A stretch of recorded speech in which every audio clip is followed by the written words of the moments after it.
Manuela, a moment? Oh, hello, Seteth. I must apologize, but I'm quite busy. Perhaps we could talk another time? I have already confirmed that you have no urgent business. I would like to hear your explanation now. My explanation? For what? Allow me to be more specific. Where were you, and what were you doing last night? Oh, my dear Seteth. You must relax that worried brow. Those forehead creases will ruin your beauty. Just answer the question, please. What question is that? The one you already know the answer to?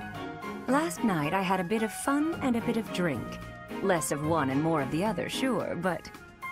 How much you drink is not my concern. But you are an adult who is tasked with the supervision of children. You should not be causing trouble for the students.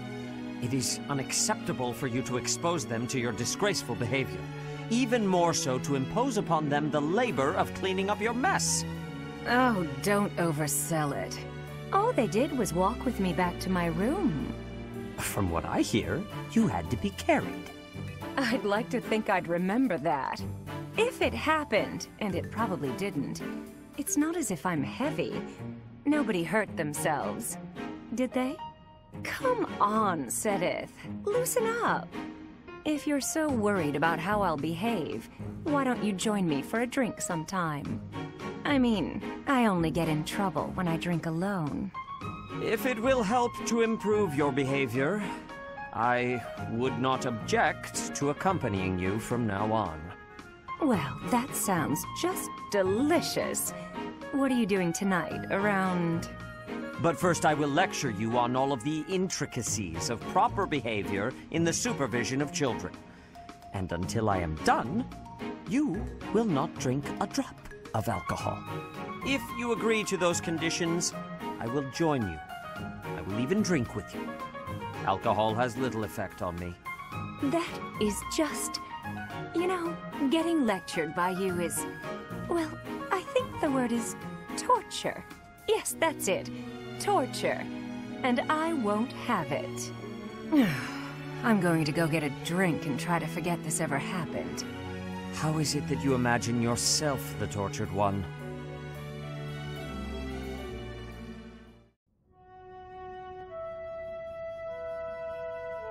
It seems I'm not the only one here. Manuela? Oh, Seteth. Hello. This is quite the surprise. I would not expect to find you here outside of ordinary prayer time. Praying? No, I was just resting. Whenever I'm in the infirmary, I simply cannot get out of doing work. I need a place to sit and close my eyes. There is no need to hide it. It is obvious you were praying quite solemnly just now. No, I was just enjoying some old memories. That's all. In fact, I was just thinking about when my parents first brought me here as a child. I wandered off from my parents because I heard a beautiful voice. It was a woman, singing, somewhere just out of sight. I began to sing along, hoping she would hear me and that we might meet. I never found her, whoever she was. Yet, it was she who taught me I could sing. Interesting. I'd never heard that. But I suppose if you were only a child, this would be before I arrived at Garreg-Mach. In any case, if that singing voice helped you find your way, then that is a wonderful thing. I've never told anyone else, but I believe it was the goddess I heard. And that day, she gifted me my singing voice. And I thank the goddess for leading me back here after I left the opera company. You know, when you speak of the goddess in this way, it is as though you are an entirely different person.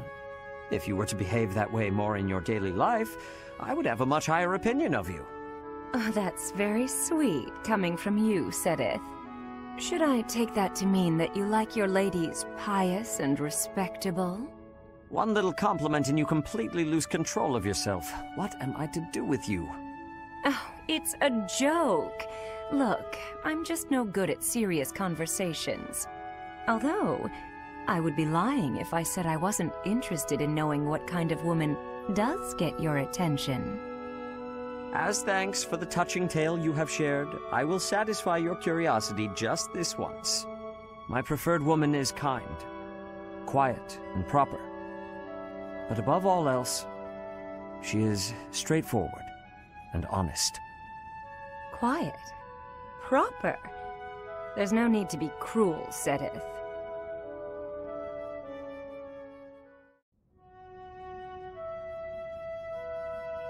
Seteth? Hello, Manuela. Is something the matter? You surprised me is all. Though not as surprised as you when you found me here before. I've never seen you offering up prayers so solemnly. I suppose I do typically make an effort to come here when no one else is around. Many look to me for guidance. I do not wish to disturb anyone's prayers with my own. But I did not come here only to pray. Really? Then what were you doing? I was swearing an oath to Saint Seteth. She is a special figure to me. It's become part of my routine to swear this oath before her likeness. More than any other, she wishes for a peaceful world. I believe it is my duty to grant her wish. I had no idea you held such a passionate secret devotion, Seteth. The legends of Saint Seteth do depict her as a kind, proper, and honorable woman. And she was so gentle and quiet, really kept to herself. It's no wonder you're infatuated with her. I think you may have misunderstood me. It must be very lonely to be so in love with someone from the distant past. She is very special to me, yes, but not in that way. You don't have to hide it from me, Seteth. I can keep a secret. But people from the past are gone. No matter how much you care for her, she can't love you back.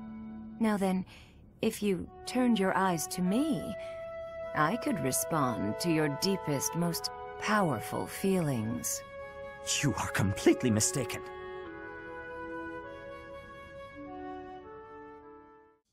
Manuela, about what we discussed earlier with regard to Saint Seteth, I feel the need to correct your misapprehensions.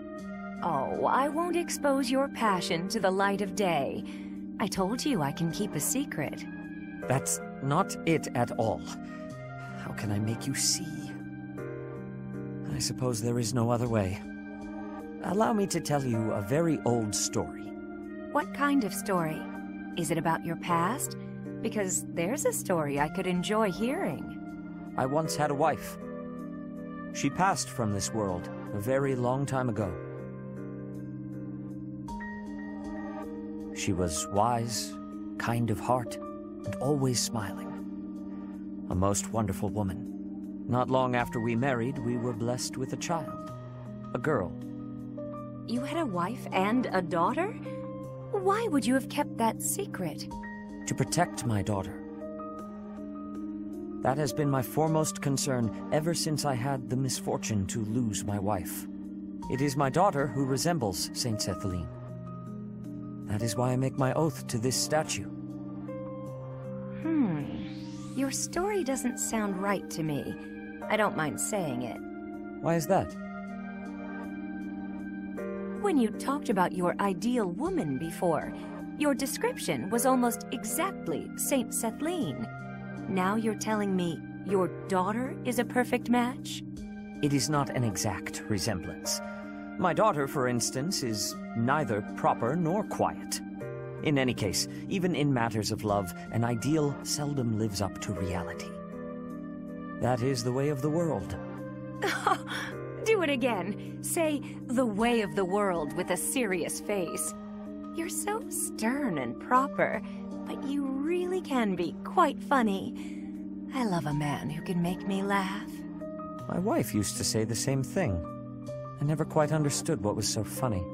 I sound like your late wife? Don't tell me. I actually resemble her, don't I? Mirror image, I bet. Absolutely not.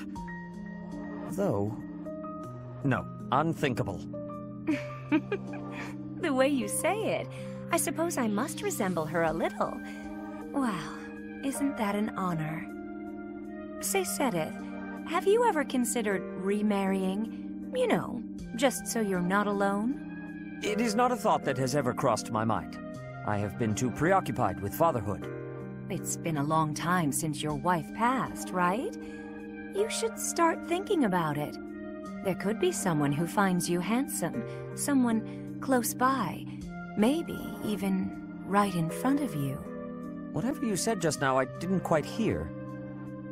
But to remarry, I'd never even considered it an option until you brought it up just now.